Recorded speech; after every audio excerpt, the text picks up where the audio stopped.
समय के साथ बढ़ता जाएगा। दूसरी बात जो मैं कहना यह चाहता हूँ कि तीसरा संगठन था सामंतवाद साम्राज्यवाद विरोधी सांस्कृतिक मंच। यह संगठन हमारा इलाका जो है वो अर्जक संघ का बहुत मजबूत बढ़ रहा है, लेकिन जब 77 में हम लोग ये बनाए थे तब धीरे धीरे उसमें सीजन होने लगा था। धनंजय जी जो सामंतवाद साम्राज्यवाद विरोधी सांस्कृतिक मंच बनाए, उसकी भूमिका यह थी कि यह जो आंदोलन था उसमें गिरावट धीमा स्लो हो गया, बड़ी तेजी से लोग फिर कर्मकांड की तरफ जा रहे थे, उसमें गिरावट धीमा हो गया। ये यह उस समय का काम था। 80-81 तक धनंजय जी अब पढ़ाई लिखाई वाली बात शुरू कर चुके हैं। हम सब लोगों को कहे संगठन सब बंद कर दो, किसान पंचायत बंद कर दिया गया, लेकिन हम जो कह रहे हैं कि वो कमाल के संगठन करता थे।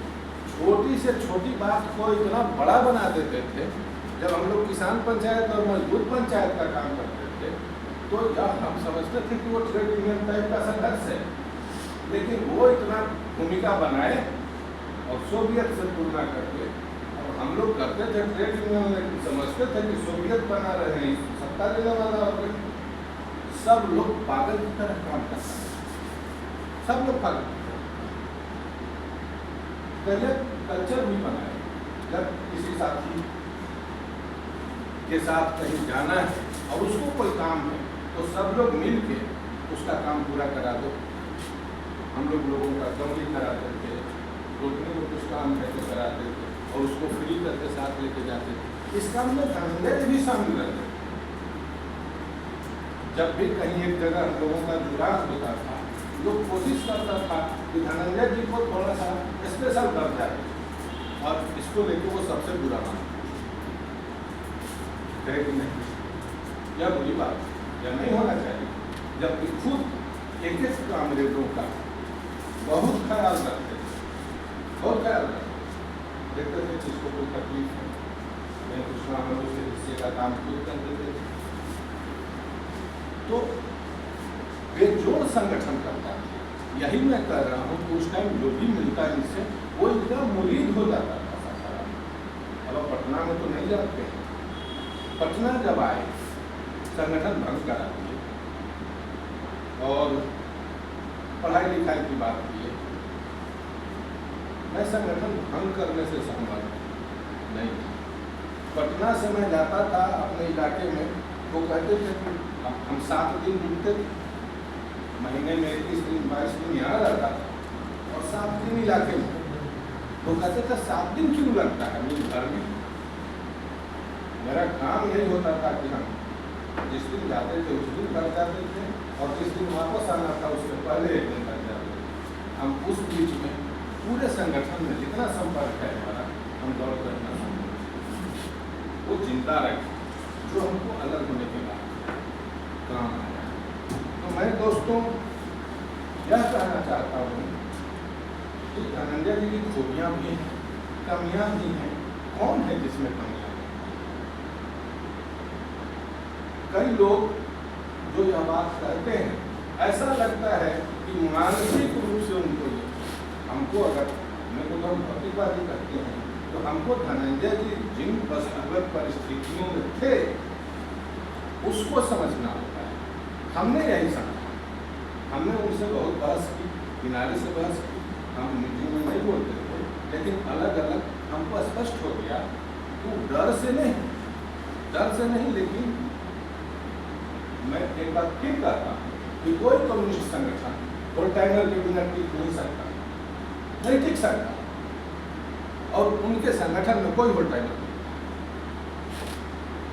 संगठन से 3-4 आदमी ले जाने के बाद, जिसमें लिखित पाल जी थे, ये थे मित्रा, दीपन, सबसे महत्वपूर्ण साथी अशोक भी थे।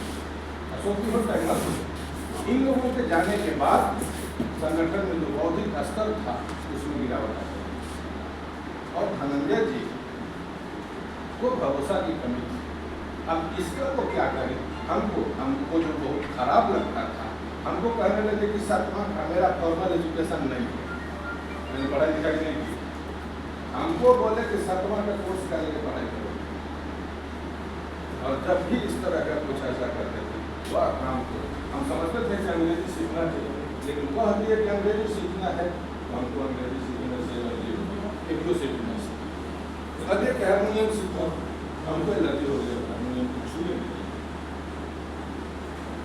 तो हमारे अंदर हमारा कहना था कि हमारे अंदर जो योग्यता है, हम कहेंगे हम यहाँ क्यों हैं भाई, क्यों हैं?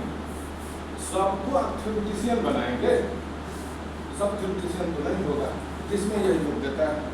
मेरा मूल्यांकन यही है कि धनंजय जी की अपनी परिस्थितियों के कारण, अपने पृष्ठभूमि के कारण और जिन परिस्थितियों में वो थे इसके कारण, और जिस तरह जिस जगह से वो आए थे उसके कारण उनके लिए यह संभव नहीं था जो गहन पढ़ाई लिखाई कर सके, भले ही ना नहीं।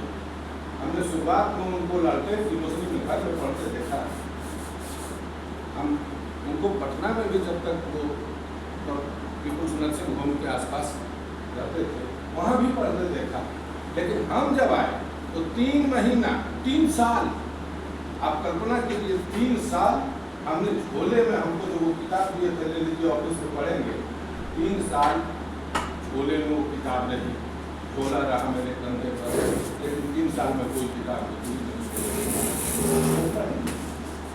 दूसरी बात कि छोटे संगठनों का कुछ अपना समस्या है, सबको धनंजय जी जुटाए थे, इसलिए सबकी नजर में वो सबसे समझदार आदमी थे। अब इस सबसे किसी को भी अवगत हो